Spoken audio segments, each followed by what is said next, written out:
नमस्कार खबरां दे इस बुलेटिन विच तुहाडा स्वागत है। मैं हां तरनजीत कौर। पहलां पेश ने चुणनीआं खबरां। प्रधानमंत्री नरेंद्र मोदी ने लोकां नूं योग नूं अपने रोजाना जीवन दा हिस्सा बनाउण दी अपील कीती। केंद्रीय सूचना ते प्रसारण मंत्री अनुराग सिंह ठाकुर ने कांग्रेस वल्लों अज ईडी खिलाफ कीते रोस मुजाहरियां दी कीती करड़ी आलोचना। केंद्र सरकार वालों जनतक वंड प्रणाली तहत 291 जिलों में फोर्टिफाइड चौलों की की जाएगी वंड।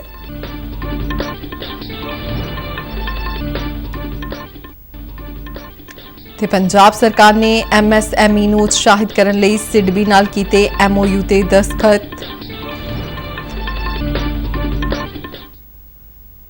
ते हुण खबरां विस्तार नाल।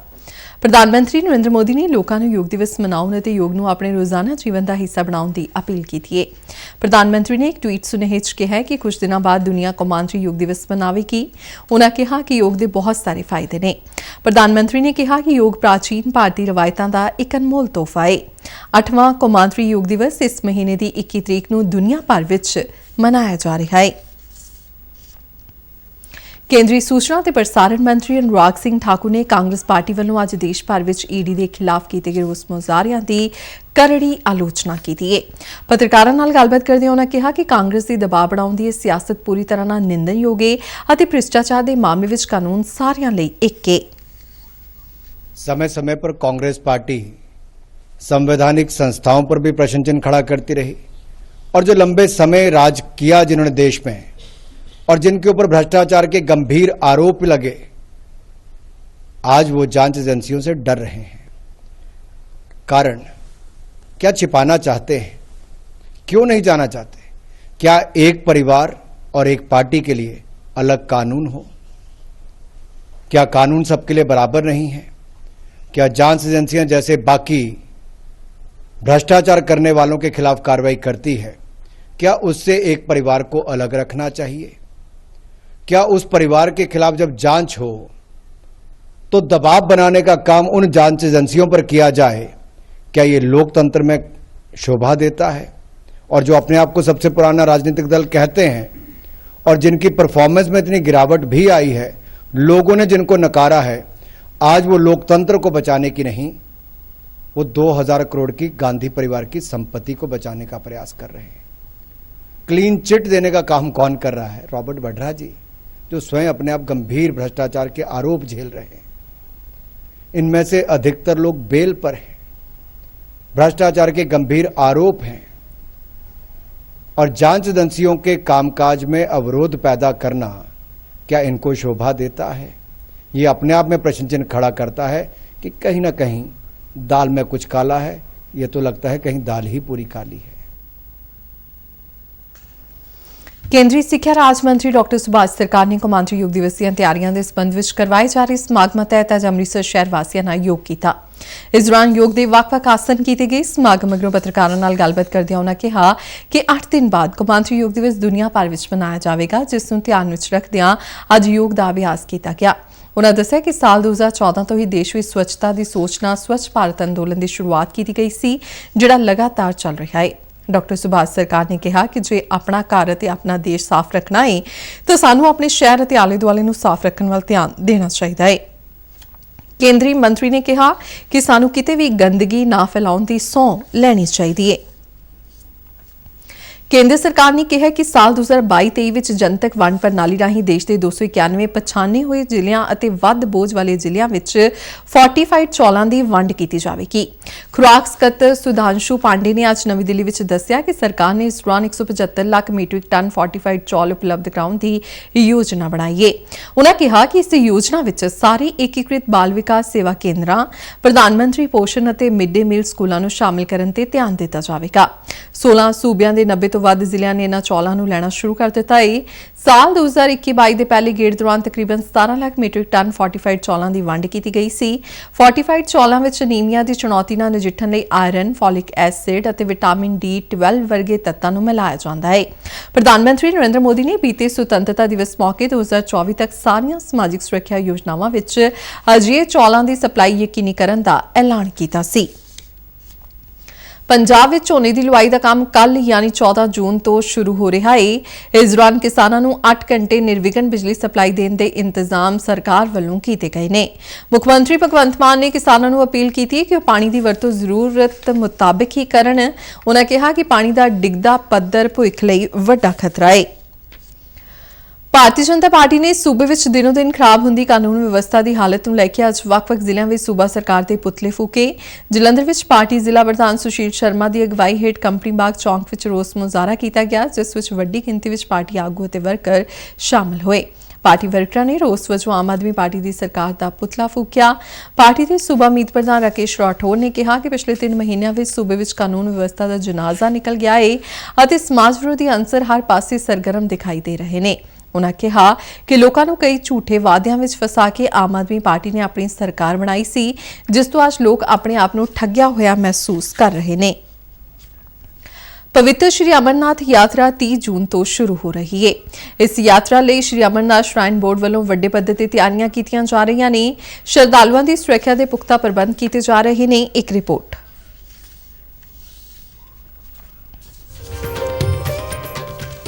हर वरे अमरनाथ यात्रा लई लखां दी गिणती विच श्रद्धालु पुजदे ने। इस वार भी अमरनाथ यात्रा 30 जून तो शुरू होकर 11 अगस्त तक चलेगी। कोविड-19 कारण तकरीबन 2 साल मगरों शुरू हो रही श्री अमरनाथ यात्रा इस बार बेमिसाल होवेगी। इस यात्रा लई रजिस्ट्रेशन 11 अप्रैल तो चल रही है। यात्रा लई 13 साल तो 75 साल की उम्र विचाले व्यक्ति रजिस्ट्रेशन कर सकते हैं। 6 महीने तो वध दी गर्भवती औरत नूं यात्रा विच हिस्सा लैण दी इजाजत नहीं है।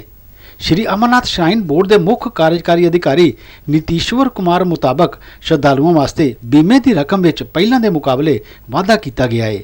यात्रियों का जो इंश्योरेंस है वो भी हमने बढ़ा के 3 लाख से 5 लाख रुपये किया है। और पहले जो पोनी जो घोड़े वाले होते थे उनका जो घोड़ा था वो इंश्योरेंस सिर्फ 3 महीने के लिए होता था। इस बार हमने पूरे साल के लिए किया है। और एक्सीडेंटल हो या नेचुरल डेथ हो, नेचुरल डेथ इस बार हमने जोड़ा है, तो दोनों परिस्थितियों में हम उन्हें 50,000 रुपया इंश्योरेंस देंगे। पवित्र श्री अमरनाथ गुफा तक जाण दे 2 रस्ते ने। पहलगाम, चंदनवाड़ी, पिस्सू टॉप, शीशनाग अते पंचतरणी संगम हुंदियां होयां पवित्र गुफा तक पुज्या जा सकता है, जबकि दूजा रस्ता कश्मीर दे गांदरबल जिले दे बालटाल तो है, जिहड़ा धुमेल पोश पत्थरी बरारी संगम हुंदियां होयां पवित्र गुफा तक पुजदा है। गांदरबल दे डिप्टी कमिश्नर श्यामवीर इस बारे दसदे ने। संबंधी सुविधाओं में जैसे पुराने सालों में जो यात्राएं रहती थी उसमें हमारे पास, और इस साल हमको थोड़ा ज़्यादा लोगों का लग रहा है कि लोग ज़्यादा संख्या में आएंगे। अभी रजिस्ट्रेशन को देख के भी वही प्रतीत हो रहा है, तो इसलिए हम लोगों ने जो हमारी स्वास्थ्य की व्यवस्थाएं बालटाल बेस कैंप पे रहती थी उसको हमने 2 गुना किया है। जहाँ पे हम 50 बेड लगाते थे आज हमारे पास 100-150 बेड हैं। हम लोग रास्ते के अंदर जहाँ पे हमारे पास रुकने के लिए, और कोविड के बाद ये पहली बार इतनी लंबी हाइट पर है और लोग एक्लिमेटाइज बहुत जल्दी नहीं हो पाते हैं, तो इसके लिए हम लोग जगह जगह पर ऑक्सीजन सिलेंडर्स की व्यवस्था कर रहे हैं। हम लोग वहाँ पर जगह जगह पर हर 1-2 किलोमीटर के बाद हम लोग वहाँ पर बेड्स की व्यवस्था कर रहे हैं, ताकि किसी को अगर कोई तकलीफ होती है उसका हम इंतज़ाम करेंगे। इन दोहां ही रस्तियां ते श्रद्धालुओं नूं सहूलतां देण दा काम जंगी पद्धर ते चल रहा है। दोहां रस्तियां ते आरजी हस्पतालों का निर्माण किया जा रहा है, जिन्हां दी समर्था पहलां दे मुकाबले दुगनी होवेगी। ब्यूरो रिपोर्ट, दूरदर्शन समाचार। किन्ना सोहना लगदा शंकरा, किन्ना सोहना लगदा है मत्थे चंद तू सजावे, जदों बैल उत्ते आवे मत्थे चंद तू सजावे, जदों बैल उत्ते आवे नाग गल विच पावे, किन्ना सोहना लगदा है शंकरा, किन्ना सोहना लगदा। ਭਾਰਤੀ ਲਘੂ ਉਦਯੋਗ ਵਿਕਾਸ ਬੈਂਕ ਸਿਡਬੀ ਐਮਐਸਐਮਈ ਖੇਤਰ ਨੂੰ ਉਤਸ਼ਾਹਿਤ ਕਰਨ, ਵਿਕਸਿਤ ਕਰਨ ਅਤੇ ਮਾਲੀ ਮਦਦ ਦੇਣ ਦਾ ਮੁੱਢਲਾ ਮਾਲੀ ਅਦਾਰਾ ਹੈ ਅਤੇ ਭਾਰਤ ਵਿੱਚ ਐਮਐਸਐਮਈ ਮਾਲੀ ਕੰਪਨੀਆਂ ਦੇ ਸਮੁੱਚੇ ਲਾਇਸੈਂਸ ਅਤੇ ਵਿਨਿਯਮਾਂ ਲਈ ਚੋਟੀ ਦਾ ਅਦਾਰਾ ਹੈ।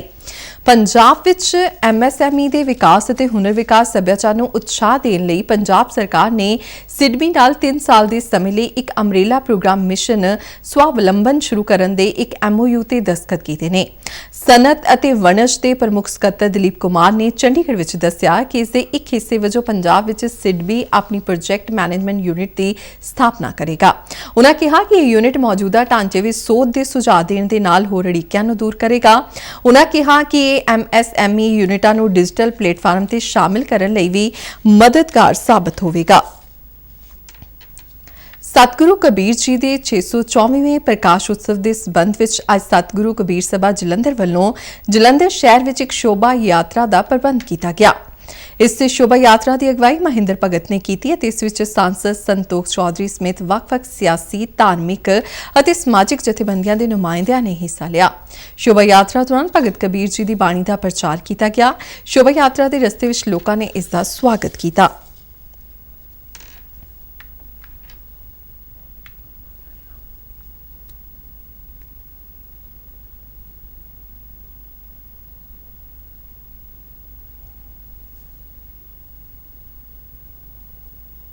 ਪਟਿਆਲਾ ਦੇ ਡਿਪਟੀ ਕਮਿਸ਼ਨਰ ਸਾਕਸ਼ੀ ਸਾਨੀ ਨੇ ਜ਼ਿਲ੍ਹੇ ਦੇ ਸਮੂਹ ਬੈਂਕਾਂ ਨੂੰ ਲੋਕਾਂ ਨੂੰ ਬਿਹਤਰੀਨ ਬੈਂਕਿੰਗ ਸੇਵਾਵਾਂ ਪ੍ਰਦਾਨ ਕਰਨ ਅਤੇ ਮਿੱਥੇ ਟੀਚਿਆਂ ਨੂੰ ਪੂਰਾ ਕਰਨ ਲਈ ਕੰਮ ਕਰਨ ਵਾਸਤੇ ਆਖਿਆ ਹੈ। ਲੀਡ ਬੈਂਕ ਭਾਰਤੀ ਸਟੇਟ ਬੈਂਕ ਦੀ ਜ਼ਿਲ੍ਹਾ ਪੱਧਰੀ ਰਿਵਿਊ ਕਮੇਟੀ ਵੱਲੋਂ ਜ਼ਿਲ੍ਹੇ ਦੇ ਸਮੂਹ ਬੈਂਕਾਂ ਦੀ ਤਿਮਾਹੀ ਕਾਰਗੁਜ਼ਾਰੀ ਦੀ ਸਮੀਖਿਆ ਲਈ ਅੱਜ ਹੋਈ ਇੱਕ ਮੀਟਿੰਗ ਦੌਰਾਨ ਉਨ੍ਹਾਂ ਬੈਂਕ ਅਧਿਕਾਰੀਆਂ ਨੂੰ ਕੇਂਦਰ ਤੇ ਸੂਬਾ ਸਰਕਾਰ ਦੀਆਂ ਲੋਕ ਭਲਾਈ ਸਕੀਮਾਂ ਅਤੇ ਪ੍ਰੋਗਰਾਮਾਂ ਤਹਿਤ ਖੇਤੀਬਾੜੀ ਸਮੇਤ ਸਵੈ ਰੋਜ਼ਗਾਰ ਤੇ ਕਾਰੋਬਾਰ ਵਧਾਉਣ ਲਈ ਦਿੱਤੇ ਜਾ ਰਹੇ ਕਰਜ਼ਿਆਂ ਦੀ ਪ੍ਰਕਿਰਿਆ ਨੂੰ ਹੋਰ ਸੁਖਾਲਾ ਬਣਾਉਣ ਦੀ ਸਲਾਹ ਦਿੱਤੀ। ਉਨ੍ਹਾਂ ਕਿਹਾ ਕਿ ਚੰਗੀਆਂ ਬੈਂਕਿੰਗ ਸੇਵਾਵਾਂ ਦੇਣ ਵਾਲੇ ਬੈਂਕਾਂ ਨੂੰ ਪ੍ਰਸ਼ੰਸਾ ਪੱਤਰ ਦਿੱਤੇ ਜਾਣਗੇ, ਜਦਕਿ ਚੰਗੀ ਕਾਰਗੁਜ਼ਾਰੀ ਨਾ ਦਿਖਾਉਣ ਵਾਲੇ ਬੈਂਕਾਂ ਸੰਬੰਧੀ ਵੀ ਕਾਰਵਾਈ ਅਮਲ ਵਿੱਚ ਲਿਆਂਦੀ ਜਾਵੇਗੀ। ਤਰਨਤਾਰਨ ਜ਼ਿਲ੍ਹੇ ਵਿੱਚ ਅੰਮ੍ਰਿਤਸਰ ਕੌਮੀ ਸ਼ਾਹ ਮਾਰਗ ਤੇ ਹਰੀਕੇ ਲਾਗੇ ਅੱਜ ਸਵੇਰੇ ਹੋਏ ਇੱਕ ਸੜਕ ਹਾਦਸੇ ਵਿੱਚ 2 ਔਰਤਾਂ ਸਮੇਤ 4 ਵਿਅਕਤੀਆਂ ਦੀ ਮੌਤ ਹੋ ਗਈ। ਦੱਸਿਆ ਜਾਂਦਾ ਹੈ ਕਿ ਇੱਕ ਕਾਰ ਬਾਈਕ ਸਵਾਰ ਨੂੰ ਬਚਾਉਂਦਿਆਂ ਸੜਕ ਦੇ ਡਿਵਾਈਡਰ ਨਾਲ ਟਕਰਾਉਣ ਮਗਰੋਂ ਇੱਕ ਹੋਰ ਕਾਰ ਨਾਲ ਟਕਰਾ ਗਈ, ਜਿਸ ਨਾਲ 4 ਵਿਅਕਤੀਆਂ ਦੀ ਮੌਤ ਹੋ ਗਈ। ਇਸ ਹਾਦਸੇ ਵਿੱਚ 2 ਵਿਅਕਤੀ ਜ਼ਖਮੀ ਵੀ ਦੱਸੇ ਜਾਂਦੇ ਨੇ। ਕਾਰ ਸਵਾਰ ਡੇਰਾ ਬਾਬਾ ਨਾਨਕ ਤੋਂ ਫਿਰੋਜ਼ਪੁਰ ਵੱਲ ਜਾ ਰਹੇ ਸਨ। ਭਾਰਤ ਦੀ ਲੰਬੀ ਦੂਰੀ ਦੇ ਦੌੜਾਕ ਅਰਜੁਨ ਐਵਾਰਡੀ ਹਰੀਚੰਦ ਦਾ ਸਵੇਰੇ ਦੇਹਾਂਤ ਹੋ ਗਿਆ। 69 ਵਰ੍ਹਿਆਂ ਦੇ ਹਰੀਚੰਦ ਹੁਸ਼ਿਆਰਪੁਰ ਜ਼ਿਲ੍ਹੇ ਦੇ ਟਾਂਡਾ ਕਸਬੇ ਦੇ ਘੋੜੇਵਾਹਾ ਪਿੰਡ ਦੇ ਵਸਨੀਕ ਸਨ। 2 ਵਾਰ ਦੇ ਓਲੰਪੀਅਨ ਹਰੀਚੰਦ ਨੇ 1978 ਦੀਆਂ ਬੈਂਕਾਕ ਏਸ਼ੀਆਈ ਖੇਡਾਂ ਵਿੱਚ 2 ਸੋਨ ਤਗਮੇ ਜਿੱਤੇ ਸਨ। ਇਸ ਤੋਂ ਇਲਾਵਾ ਉਹਨਾਂ ਨੇ 1976 ਦੀਆਂ ਓਲੰਪੀਅਨ ਖੇਡਾਂ ਵਿੱਚ ਇੱਕ ਰਾਸ਼ਟਰੀ ਰਿਕਾਰਡ ਵੀ ਬਣਾਇਆ, ਜਿਹੜਾ 32 ਸਾਲ ਤੱਕ ਉਹਨਾਂ ਦੇ ਨਾਂ ਰਿਹਾ। ਉਹ ਸੀਆਰਪੀਐਫ ਤੋਂ ਬਤੌਰ ਡਿਪਟੀ ਕਮਾਂਡੈਂਟ ਰਿਟਾਇਰ ਹੋਏ ਸਨ। ਭਾਰਤੀ ਮੌਸਮ ਵਿਭਾਗ ਨੇ ਅਗਲੇ 2 ਦਿਨਾਂ ਦੌਰਾਨ ਪੰਜਾਬ, ਹਰਿਆਣਾ, ਦਿੱਲੀ ਅਤੇ ਦੱਖਣ ਪੂਰਬੀ ਉੱਤਰ ਪ੍ਰਦੇਸ਼ ਦੀਆਂ ਵੱਖ-ਵੱਖ ਥਾਵਾਂ ਤੇ ਗਰਮੀ ਦੀ ਲਹਿਰ ਜਾਰੀ ਰਹਿਣ ਦੀ ਸੰਭਾਵਨਾ ਜਤਾਈ ਹੈ। ਪੰਜਾਬ ਦੇ ਲੋਕ ਇਨੇ ਦਿਨੀ ਝੁਲਸਾ ਦੇਣ ਵਾਲੀ ਗਰਮੀ ਝੱਲਣ ਲਈ ਮਜਬੂਰ ਨੇ। ਸੂਬੇ ਦੇ ਜ਼ਿਆਦਾਤਰ ਜ਼ਿਲ੍ਹਿਆਂ ਵਿੱਚ ਲੂ ਚੱਲਣ ਨਾਲ ਪਾਰਾ ਤਕਰੀਬਨ 45 ਡਿਗਰੀ ਤੱਕ ਪੁੱਜ ਗਿਆ ਹੈ। ਮੌਸਮ ਵਿਭਾਗ ਨੇ 15 ਤੋਂ 17 ਜੂਨ ਦਰਮਿਆਨ ਜ਼ਿਆਦਾਤਰ ਇਲਾਕਿਆਂ ਵਿੱਚ ਗਰਜ ਚਮਕ ਨਾਲ ਛਿੱਟੇ ਪੈਣ ਅਤੇ 30 ਤੋਂ 40 ਕਿਲੋਮੀਟਰ ਪ੍ਰਤੀ ਘੰਟੇ ਦੀ ਰਫ਼ਤਾਰ ਨਾਲ ਤੇਜ਼ ਹਵਾਵਾਂ ਚੱਲਣ ਦੀ ਚੇਤਾਵਨੀ ਦਿੰਦਿਆਂ ਯੈਲੋ ਅਲਰਟ ਜਾਰੀ ਕੀਤਾ ਹੈ।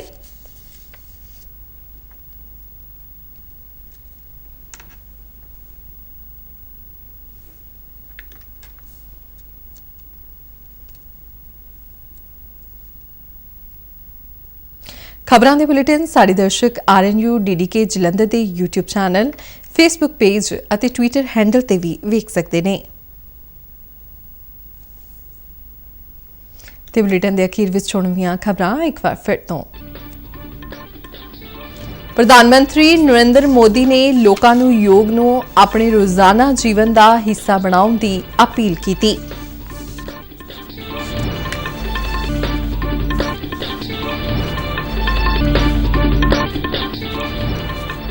ਕੇਂਦਰੀ ਸੂਚਨਾ ਅਤੇ ਪ੍ਰਸਾਰਣ ਮੰਤਰੀ ਅਨੁਰਾਗ ਸਿੰਘ ਠਾਕੁਰ ਨੇ ਕਾਂਗਰਸ ਵੱਲੋਂ ਅੱਜ ਈਡੀ ਖਿਲਾਫ ਕੀਤੇ ਰੋਸ ਮੁਜ਼ਾਹਰਿਆਂ ਦੀ ਕੀਤੀ ਕਰੜੀ ਆਲੋਚਨਾ।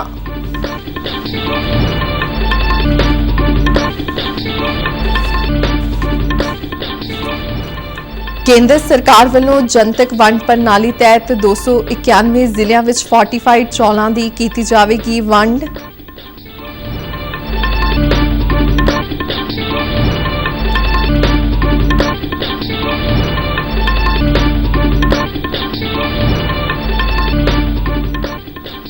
ਤੇ ਪੰਜਾਬ ਸਰਕਾਰ ਨੇ MSME ਨੂੰ ਉਤਸ਼ਾਹਿਤ ਕਰਨ ਲਈ ਸਿਡਬੀ ਨਾਲ ਕੀਤੇ MOU ਤੇ ਦਸਤਖਤ।